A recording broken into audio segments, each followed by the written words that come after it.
أعوذ بالله من الشيطان الرجيم بسم الله الرحمن الرحيم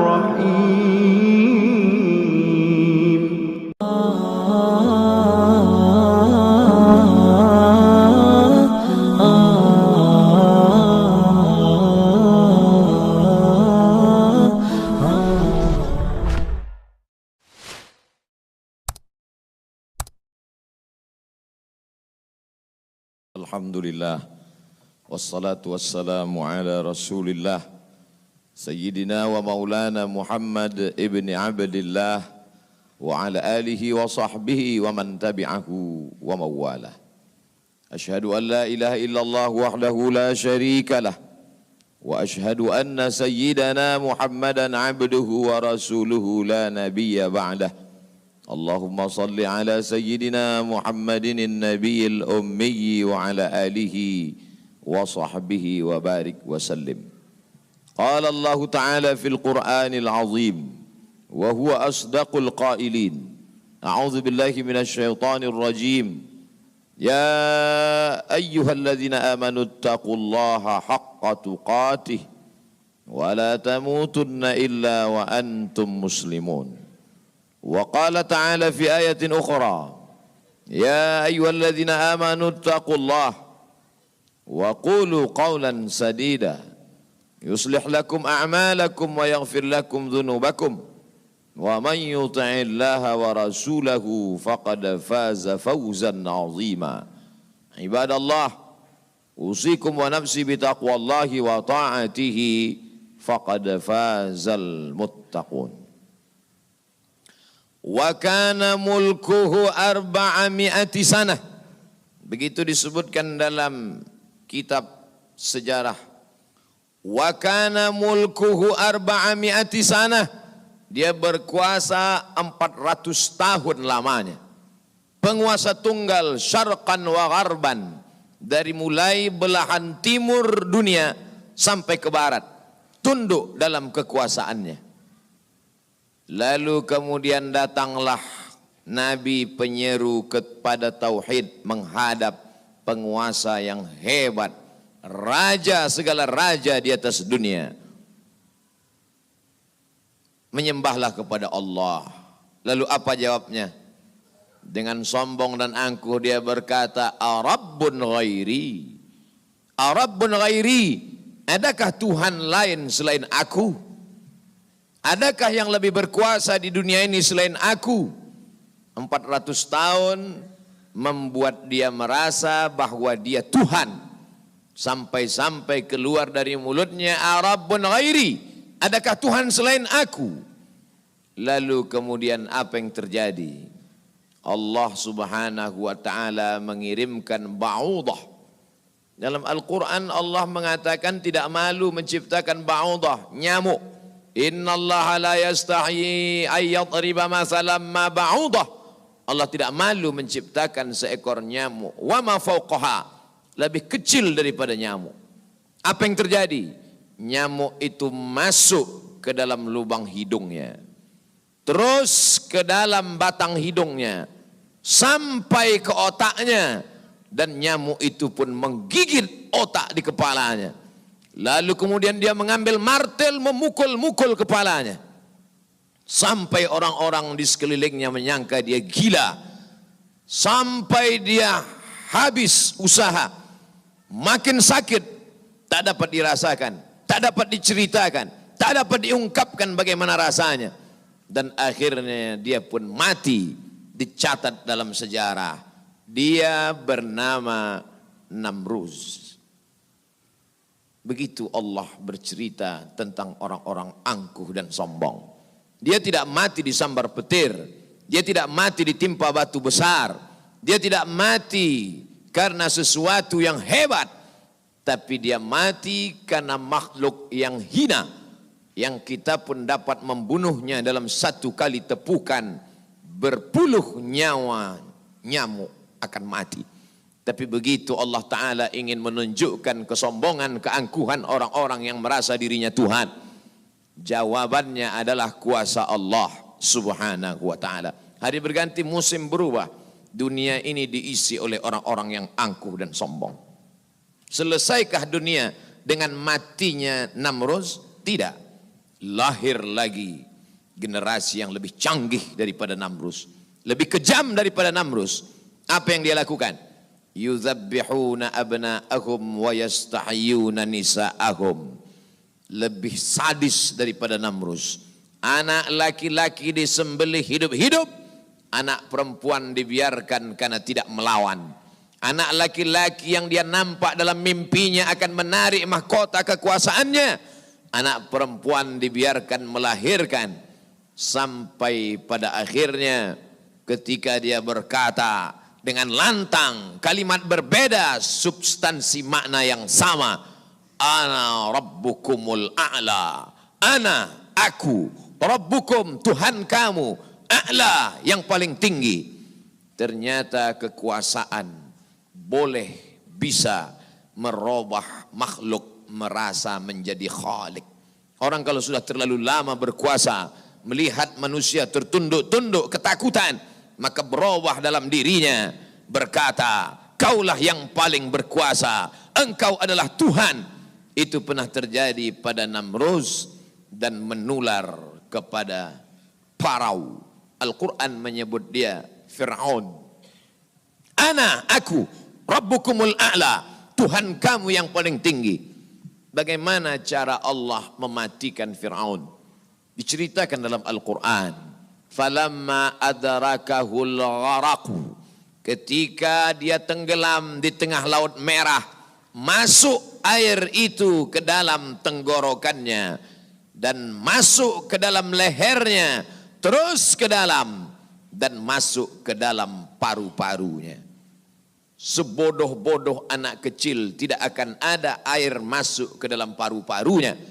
Anak kecil yang belajar minum, kalau sampai air masuk ke dalam saluran nafasnya, dia pasti akan tersedak.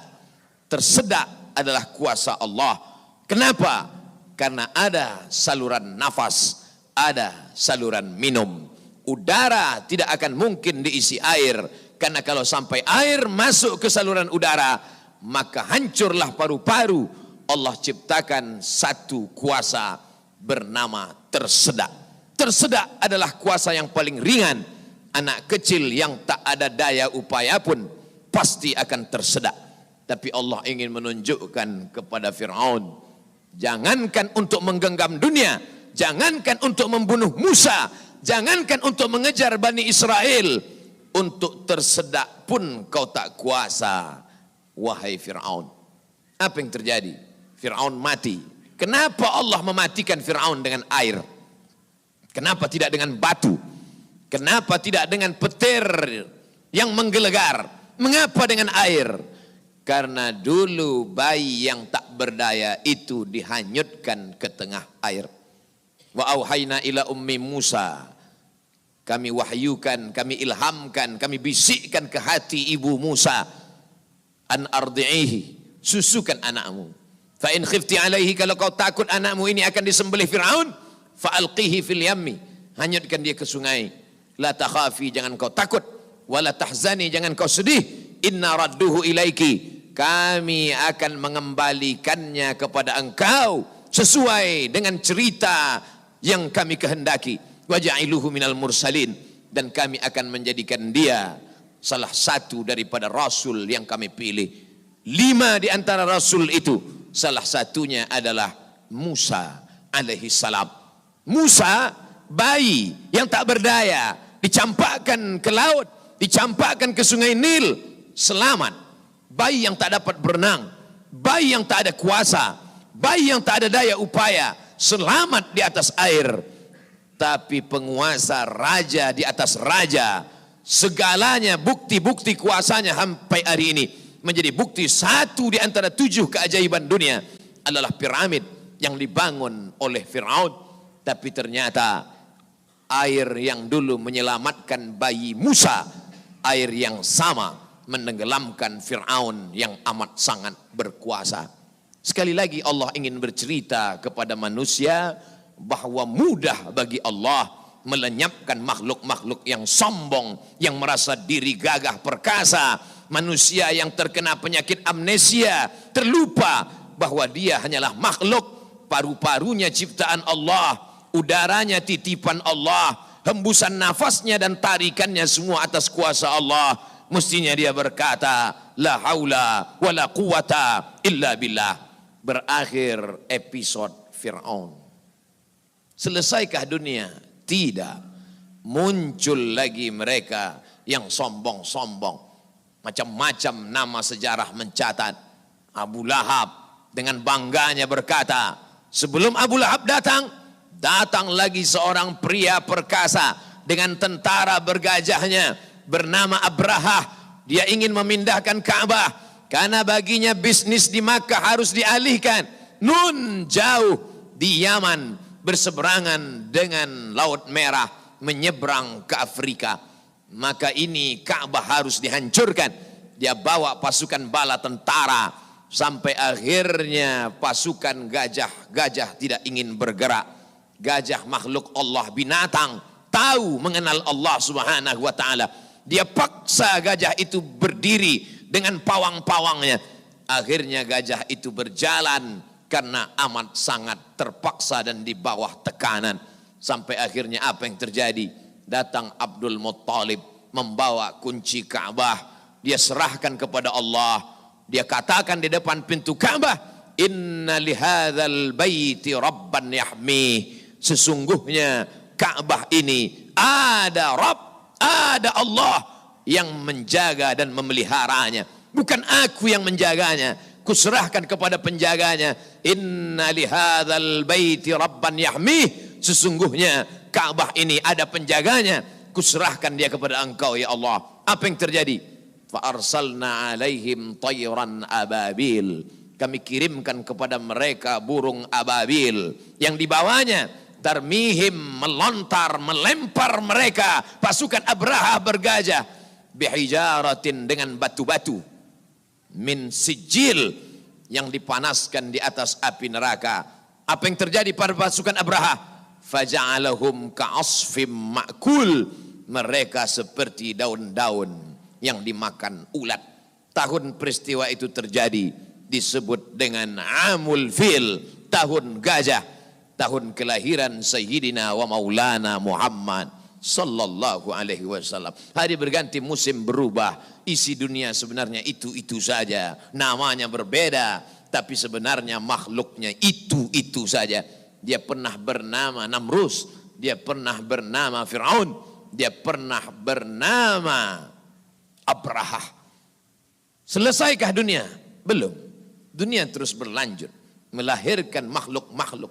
Ada yang rendah hati dan tawadu, ada yang zuhud dan ridha, ada yang mencari kemuliaan Allah, ibtigha'a mardatillah. Tapi ada yang dititipkan harta dan kuasa. Pertama dia merasa dia punya, lama-lama dia merasa alam semesta pun bersimpuh sujud di kakinya. Karena dia lihat tidak lagi ada orang yang berani mendongakkan kepala, tidak lagi ada yang berkuasa, tidak ada lagi yang berani bersuara keras, lantang, semuanya ketakutan. Sampai akhirnya dia berkata dalam hati, aku adalah penguasa jagat raya. Kemana mereka semua? Mati. Ketika penguasa-penguasa dunia modern dengan kecanggihan teknologi berkata, kami bisa menangkal gempa. Gempa sebagaimana apapun kuatnya bisa kami atasi. Ternyata begitu ujian Allah itu datang, bangunan yang mereka bangun porak-poranda, hancur berkeping.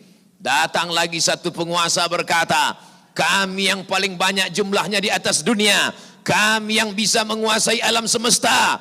Mana itu Tuhan? Mereka tak pernah mengenal Tuhan, karena mereka adalah komunis, karena mereka adalah ateis. Bagi mereka agama itu hanyalah candu. Orang yang terkena narkoba bagi mereka sama dengan orang yang dimabuk oleh agama. Karena bagi mereka agama ini hanya opium saja. Manusia yang stres, manusia yang depresi, lalu dia menjalankan agama. Agama bertentangan dengan komunis, agama bertentangan dengan keyakinan ateis. A tidak, T Tuhan, is keyakinan, ateis keyakinan yang meyakini tidak ada Tuhan. Mana itu Tuhan? Tidakkah kita melihat ucapan mereka sama seperti ucapan Fir'aun, yang keluar dari mulut mereka sama seperti yang keluar dari mulut Namrus? Mana kuasa Allah? Allah mengirimkan bakteri-bakteri kecil, kuasa itu pun roboh, hancur, berkeping. Barakallahu li wa lakum fil Qur'anil azim. Wa nafa'ani wa iyyakum bima fihi minal ayati wa dzikril hakim.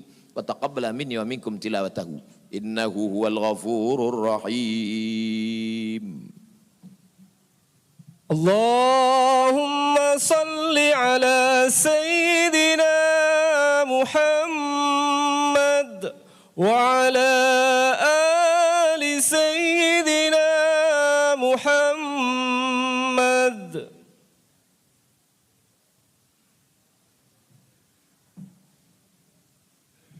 Alhamdulillahilladzi bi ni'matihi tatimmus shalihat.